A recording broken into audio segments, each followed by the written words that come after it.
नमस्कार बंधुओं, YouTube में आपका स्वागत है। मैं प्रद्युम्न नारायण राय, युग शिल्पी, और आप देख रहे हैं चैनल गायत्री विद्या। बंधुओं, आज हम चर्चा करेंगे राई, हल्दी, अदरक, सौंफ और मेथी पर। इसको ध्यान से आप सुनेंगे। वीडियो बंधुओं, इससे पहले कि हम आगे बढ़ें, जिन लोगों ने मेरे इस चैनल को सब्सक्राइब नहीं किया है या फिर इस चैनल पर नए हैं, तो कृपया इस चैनल को सब्सक्राइब करें और साथ ही बेल आइकन को प्रेस करें, ताकि आपको समय समय पर नए नए वीडियो का नोटिफिकेशन आसानी से मिल सके। तो चलिए शुरू करते हैं गायत्री महामंत्र से। ओम भूर्भुवः स्वाहा तत्सवितुर्वरेण्यं भर्गो देवस्य धीमहि धियो यो नः प्रचोदयात्। मसाला वाटिका में घरेलू उपचार के क्रम में मैं पहला आपको राई के विषय में वर्णन करूंगा। इसको ध्यान से सुनें। सरसों की बिरादरी में इसकी गणना होती है। इसका दाना छोटा और काला होता है। तेल भी कम निकलता है, इसलिए तिलहन विक्रेताओं के यहाँ यह नहीं मिलती। उसे पंसारी ही बेचते हैं, क्योंकि उसका प्रमुख उपयोग मसाले की तरह होता है। इसकी दाल पीस ली जाए, फिर पानी में डाला जाए तो पानी खट्टा हो जाता है। काजी, बड़े मूंग, उड़द दाल से बनते हैं, पर उन्हें राई के पानी में फुलाया और साथ साथ खाया जाता है। राई का प्रमुख गुण पाचक है। खटाई पैदा करने का गुण होने से वह स्वादिष्ट भी है। पेट में नन्हे कीड़े पड़ जाने पर इसके पानी से कीड़े मर जाते हैं। हैजे में राई पीसकर पेट पर लेप करने से उदर सूल और मरोड़ में आराम मिलता है। सभी अचारों में राई डाली जाती है, उससे वे सड़ते भी नहीं और खटाई लिए हुए अपना स्वाद भी बनाए रहते हैं। इसी प्रकार दाल साग में अन्य मसालों के साथ इसका भी उपयोग होता है। दर्द या सूजन मिटाने का उसमें गुण है। इसकी पुलटिस बनाकर यदि दर्द वाली जगह में सेक दिया जाए तो तुरंत राहत मिलती है। बाह्योपचार में राई का लेप सूजन कम करने वाला माना जाता है।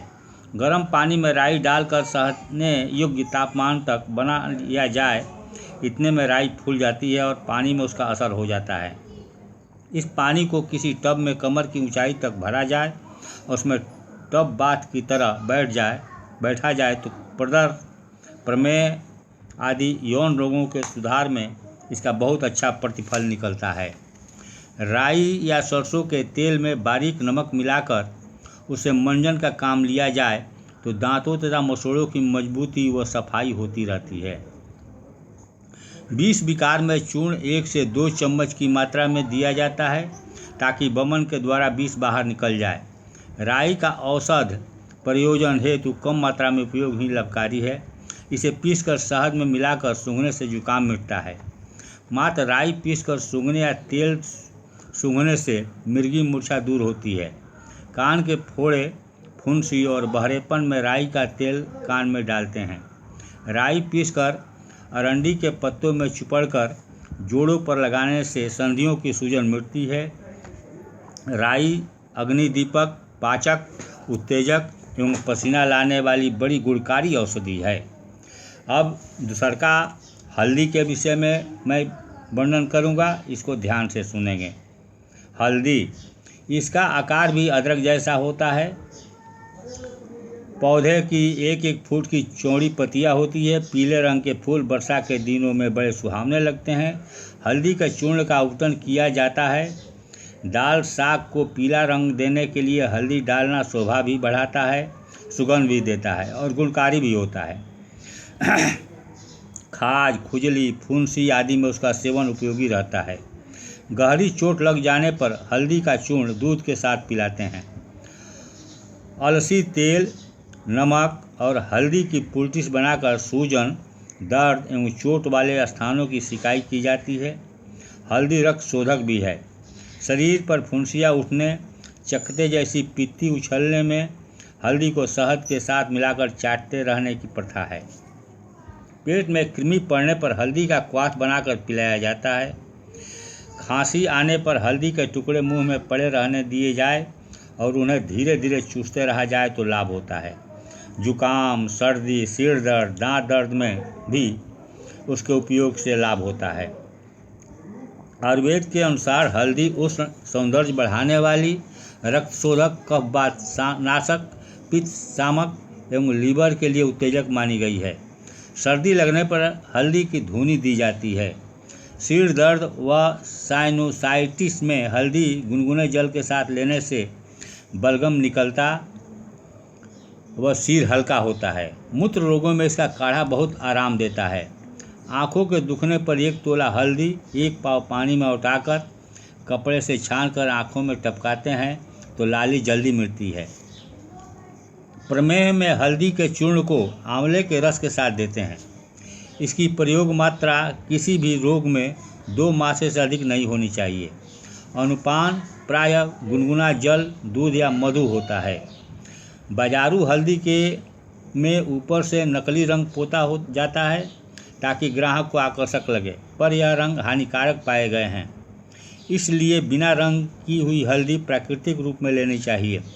पीसी हल्दी में पीली मिट्टी मिलाकर उसका वजन भारी कर दिया जाता है। इस प्रकार के मिश्रण खाने वालों को अनेक प्रकार की हानियां पहुंचाती है। इसलिए घर पर उगाई और पीसी गई हल्दी का उपयोग ही उचित है। अब मैं अदरक के विषय में वर्णन करूंगा। तीसरा, अदरक।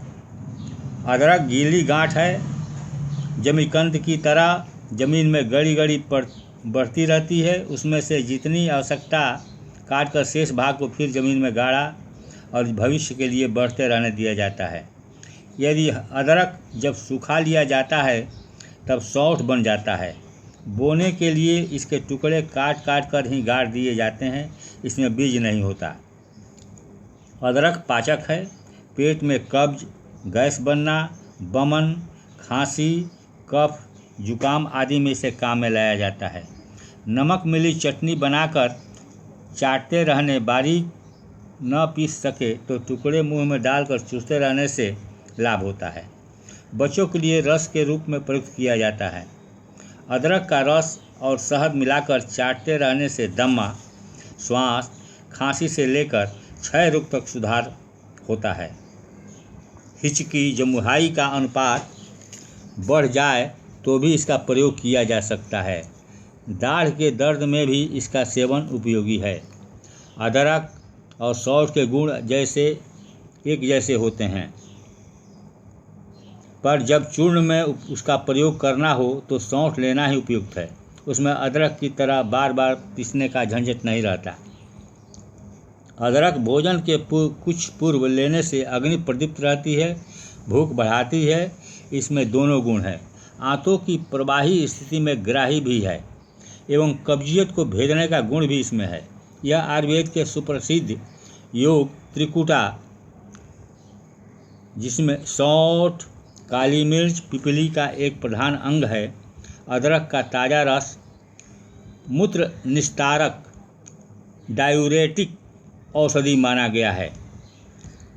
विषम ज्वर में गो दूध के साथ 1.5 मासी की मात्रा में, हृदय रोग में कुनकुने क्वाथ के रूप में, हिचकी में आंवला और पीपल का चूर्ण शहद के साथ, पक्षाघात में सेंधा नमक के साथ महीन पीसकर सुंघाने के रूप में, अजीर्ण में धनिये के साथ क्वाथ बनाकर, संग्रहणी डिसेंट्री में कच्चे बेल का गुदा, अदरक एवं गुड़ मिलाकर मट्ठे के साथ पीने से तथा सौंठ और गोखरू का क्वाथ प्रातः पीने से पीठ और कमर के दर्द में आराम पहुंचाता है।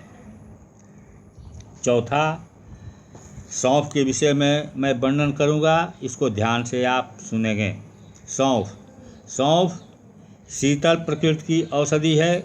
उसके फल जीरे से मिलते जुलते हैं, उन्हीं को काम में लाया जाता है। पान, सुपारी, इलायची की जगह सौंफ को अतिथि सत्कार के लिए प्रयुक्त किया जाना चाहिए। गर्मी के दिनों में ठंडाई पीने का प्रचलन है। उसमें सौंफ प्रमुख है। उसकी मात्रा भी अधिक रखी जाती है। स्वाद में मीठी और सुगंधित होने के कारण वह सर्वप्रिय भी है और सस्ती भी। जिन रोगों में गर्मी की अधिकता का प्रभाव दृष्टिगोचर होता हो उसमें सौंफ का प्रयोग बेड खटके किया जाता है। डंठलों के तिनके जैसे प्राय जुड़े रहते हैं। उन्हें हटाने के लिए उसकी धुलाई मिजाई की जा सकती है। हथेलियों से भी रगड़ा जा सकता है। तवे पर हल्की आग से भून लेने पर भी जुड़े हुए तिनके अलग हो जाते हैं। इतना कर लेने पर सौंफ का उपयोग थोड़ी थोड़ी मात्रा में मुंह में डालते हुए पान की तरह चबाकर किया जा सकता है। सील पर चटनी की तरह बारीक पीसकर शहद या चीनी के साथ मिलाकर चाटा जा सकता है। सौंफ को बारीक कूटकर उसे पानी में भिगोया जाए। ऊपर से पानी निथारते रहा जाए। पानी सुखाकर अंत में जो गाढ़ा सा तलछट बच जाए उसे सुखा लिया जाए। यही सौंफ का सत्व है। इसी प्रकार गिलोय आदि का भी सत्व निकालते हैं। सत्व को हमेशा कम मात्रा में लेते हैं। आयुर्वेदिक मत से सौंफ चरपरी, अग्निदीपक, वात, ज्वर एवं शूलनाशक तथा तृष्णा वमन को शांत कर देने वाली औषधि है। यह पेशाब की जलन कम करती है। यह आंतों की मरोड़ शांत करती है एवं श्रेष्ठ अम्ल पित्त नाशक है। सौंफ को घी में तला जाए व मिश्री के साथ मिलाया जाए तो अतिसार डायरिया मिटाता है। बेल के गूदे के साथ चूर्ण खाने से अजीर्ण मिटता है। सौंफ के बीज, गुलाब के फूल, कमल गट्टे की मगज, चंदन चूर्ण, खस, काली मिर्च, छोटी इलायची, खरबूजे का बीज व बादाम आदि में से जो उपलब्ध हो उसे मिलाकर पीसकर ठंडाई बनाई जाती है, जो मेधावर्धक भी है एवं लू, पित्त, ज्वर, हैजा, दस्त, वमन की श्रेष्ठ औषधि भी।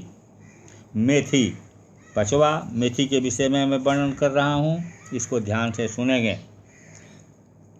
मेथी के पत्ते का तो अच्छा साग या सूखी भुजिया बनती है, किंतु उसके बीज मसाले के काम आते हैं। भिगोने से वे फूल जाते हैं। छिलका उतारने पर कड़वाहट तो कम हो जाती है, किंतु साथ ही गुण भी कम हो जाते हैं। इतने पर ही उसका गर्मी प्रधान गुण छिलके सहित या छिलके रहित स्थिति में अपना काम करता है। मेथी के बीजों की पतली दाल तली हुई भुजिया बन सकती है। घी शक्कर के साथ उसके लड्डू भी बन सकते हैं। औषधि प्रयोग में उसके बीजों का चूर्ण काम में लिया जा सकता है। ऐसा भी हो सकता है कि उबाल छानकर उसके पानी को गुनगुनी स्थिति में पिया जाए। मेथी गठिया जैसे रोगों में विशेष रूप से काम आती है। जकड़न, सूजन में भी उससे लाभ होता है। जुकाम, सर्दी के अतिरिक्त बहुमूत्र जैसे रोगों पर भी उससे अंकुश लगता है। भूख खुलती है और अपच दूर होता है। मेथी में जनवरी मार्च में पुष्प फल लगते हैं। छोटी मेथी का उपयोग ही साग सब्जी में होता है। मेथी आयुर्वेद के मतानुसार मूलतः वात नाशक है। नाड़ियों की दुर्बलता में भी इसका प्रयोग करते हैं। प्रसव के बाद स्तनों में दूध आने व हार्मोन्स की नियमितता के लिए मेथी मोदक खिलाने का प्रावधान भारतीय परिवारों में है। दुर्बलता, शरीर में पीड़ा, थकान में यह टानी का काम करती है। मेथी का पंचांग भी प्रयुक्त होता है एवं बीज चूर्ण भी। 1 से 3 ग्राम की मात्रा में बीजों को सब्जियों से छौंक देते हैं। मेथी दाने की सब्जी को लोग बड़े शौक से खाते हैं। बंधुओं, आज का वीडियो यहीं तक है। इस वीडियो को अंत तक देखने के लिए बहुत बहुत धन्यवाद। यदि वीडियो पसंद आई हो तो लाइक्स और कमेंट करना ना भूलें। साथ ही अपने दोस्तों को ज़्यादा से ज़्यादा शेयर करें ताकि उनको भी लाभ मिल सके। बंधुओं, अगले वीडियो के साथ बहुत जल्द मिलेंगे। तब तक के लिए जय हिंद, जय भारत, जय गायत्री माता। ओम शांति शांति।